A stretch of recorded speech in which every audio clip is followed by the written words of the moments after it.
실제 수치로 봐도요, 윤석열 정부 들어서 2022년도에 원자산업계 매출액이 전년도에 비해서 약 3.8조 정도 이제 증가한 걸로 데이터가 나와 있고요. 윤정부 들어서 작년 말까지 수출이 약 4조 정도 했습니다.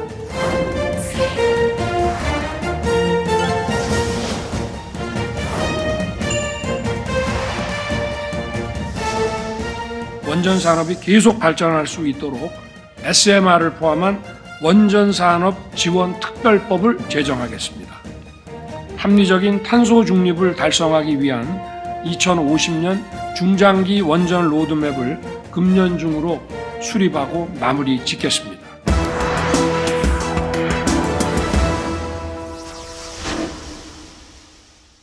한국 원전들이 소위 예산 내, 기간 내, 예산 범위 내 이렇게 공기를 갖고 짓는다는 게 사실 유례가 지금 없습니다.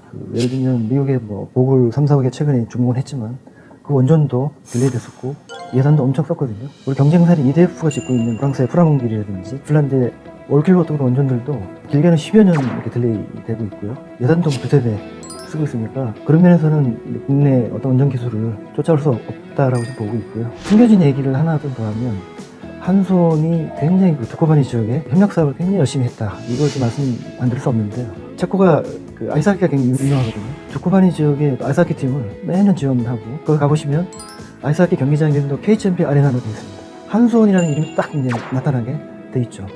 또 매년 봉사단을 파견해가지고 지역 활동도 도와주고 이런 일을 굉장히 많이 해서 그런 것들이 성공의 숨은 배경이 아니었나 이렇게 좀 생각되고요. 제가 마지막으로 두코바니를 갔을 때 어떤 한 분을 이제 만나뵌 적이 있는데 그분이 누구냐면 체코의 상원의원이셨던 분인데 당시는 두코바니 지역 협의회 회장 하셨던 이제 요나시라는 분인데요.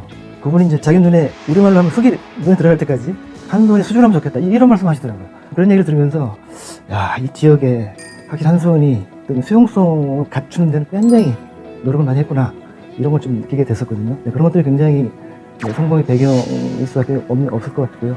물론 이제 정부나 우리 산업계 전체적으로 노력도 좀 많이 한 거는 또 부인할 수 없는 사실이고 수치적인 것만 봐도 굉장히 원전 이제 활성화될 수밖에 없고요. 경쟁이 있었다고 봐요. 기술이 뛰어나죠. 이 글로벌 시대에. 그 지역민에 대한 소위 퍼블릭 억셉턴스가 굉장히 좋아졌죠. 굉장히 전략적으로 접근을 잘했다고 보니까 팀 코리아라고 이렇게 짜여서 다른 나라가 별로 없어요. 한전한손이 이제 주관하고 나머지 밑에 기능전례로 기관들이 다 참여하는 거거든요. 그렇게 한 회사처럼 움직일 수 있는 굉장히 장점이 있습니다.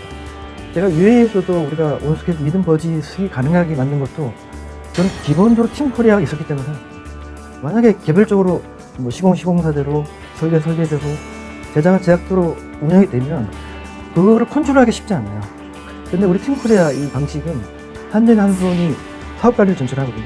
사업관리 하면서 기능적으로 회사를 참여하게 되니까 거의 한 회사죠. 또 사전에 잘 짜여진 어떤 예산이라든지 공개된 또 한일을 이렇게 이루면서 일을 하고 또 그게 그만큼 또 경쟁력을 갖출 수 있는 길 아닌가 이렇게 생각합니다. 원전 산업계를 아우르는 특별법을 만들겠다는 또 윤 대통령께서 말씀하셨고 그래서 그런 법안들이 한번 추진될 텐데 그 법에는 이제 아까 이제 우리 원전을 관련한 법들은 있지만 원전 산업을 지원하는 법은 분명히 없습니다. 아마 여러 가지 이제 규제에 관련한 예외 조항들 다 적용시켜서 원전 산업에 대해서는 특별히 적용하는 거죠. 초안 단계로 나온 거를 제가 보고 회의 참석한 적도 있는데요. 내용 되게 보면 원전 산업 활성화하기 위한 추진 체계를 어떻게 가져갈 것이며 또 지원 제도 같은 게 어떻게 돼야 되고 특히 이제 규제 같은 예외 조항을 두는 그런 조항들이 이제 들어가 있거든요. 예를 들면 근로 조건에 대한 완화 같은 게 있습니다. 해외 사업장에서도 국내 똑같은 근로 기준을 적용하게 되면 상당히 일하기 어렵거든요.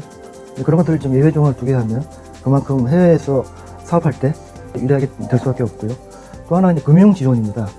지금 미국이나 러시아나 중국이나 경쟁사들이 엄청 정부 차원에서 금융 지원을 많이 하고 있거든요.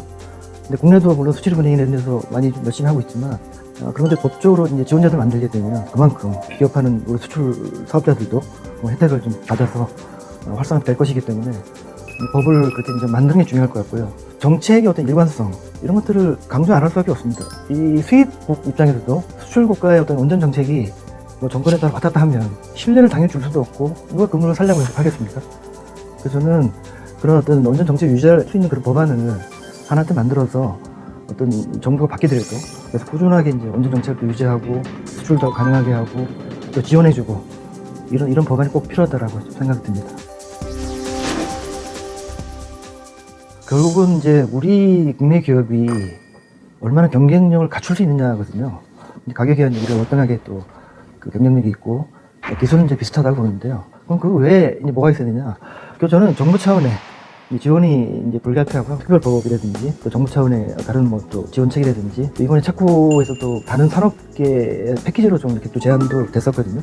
뭐 반도체라든지 자동차라든지 기타 AI 관련한 그런 것들이 좀 어울러서 가야 이 총체적인 어떤 수출 지원이 되죠. 뭐 이번 경쟁에 이제 미국이나 프랑스랑 했지만 러시아, 중국도 있거든요. 러시아, 중국은 더 아주 전폭적인 수출 장려책을 갖고 갑니다. 예를 들면 사용 연료도 다 뭐 자기네 가져간다. 뭐 돈도 다 100% 거의 100% 빌려준다. 근데 우리는 그런 조건을 못 하죠. 여러 가지 뭐 금융 조건이나 또 사용 연료 문제를 우리가 뭐 해결할 수 있는 게 아니니까요. 그런 약점을 보완하는 방법이 그거 우리 한국 특유의 전략을 가져가는 건데 저는 그 중에 하나가 팀 코리아라고 생각합니다. 앞으로도 그런 전략들을 계속 좀 끌고 가야 되고요. 특별히 좀 지원해 줄 수 있는 그런 정책도 있어야 되고 다른 산업계들, 반도체나 자동차나 이런 데를 같이 나갈 수 있는 협력이 돼야 되고 그런 건 전반적으로 아우러지면 중미 러시아하고도 좀 우리가 경쟁력 갖출 수 있을 거고요.